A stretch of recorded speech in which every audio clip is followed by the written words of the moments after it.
What's up, guys? My name's Tony, and tonight we're going to be doing some light painting.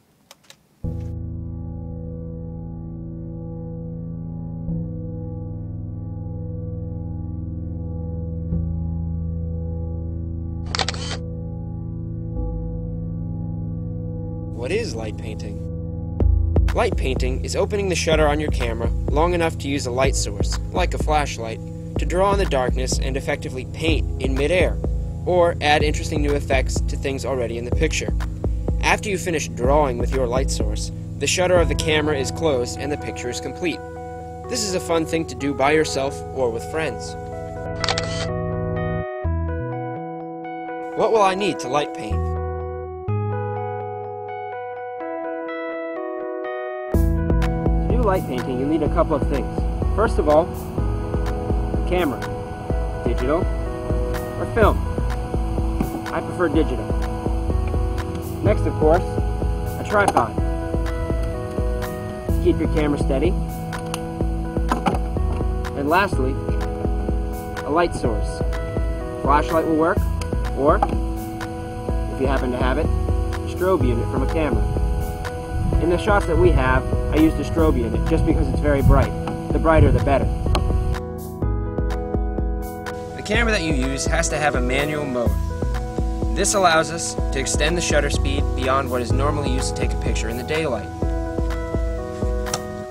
Either film or digital, again, will work as long as you can select the shutter speed. Most modern digital cameras have this ability as M on the dial.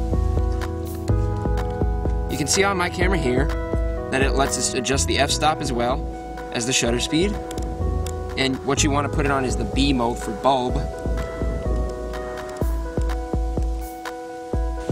This allows us to let the shutter be open as long or as little as we want.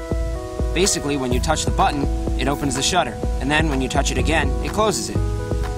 If you don't have a remote for your camera, a good alternative is to use the self-timer. Usually it looks like a little clock somewhere on your display. You just set it, and then when you're ready to take the picture, press the button, and you can run over to the spot where you're going to do your light painting.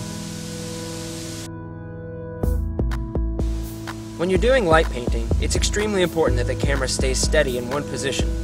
If you have a tripod, it'd be good to use. But not everybody has a tripod, so you could just use what's around, like a table or a stair. When choosing a light source, you don't necessarily have to have the highest end flash that you need. You can also use things such as small LED lights and flashlights. They work just as good. A great idea is to put a piece of colored cellophane over the top of this, and that way you can get colors in your light painting. The last thing you'll need when you're light painting is, of course, the dark.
As cool as these photos are to begin with, you can add even more artistic style to them by using post-production software. There are lots of great tools available for this, whether you want to invest in a program like Photoshop or a free alternative like Google Picasa. Here we are using Adobe Lightroom to increase the glow, dim the background, and apply interesting color effects.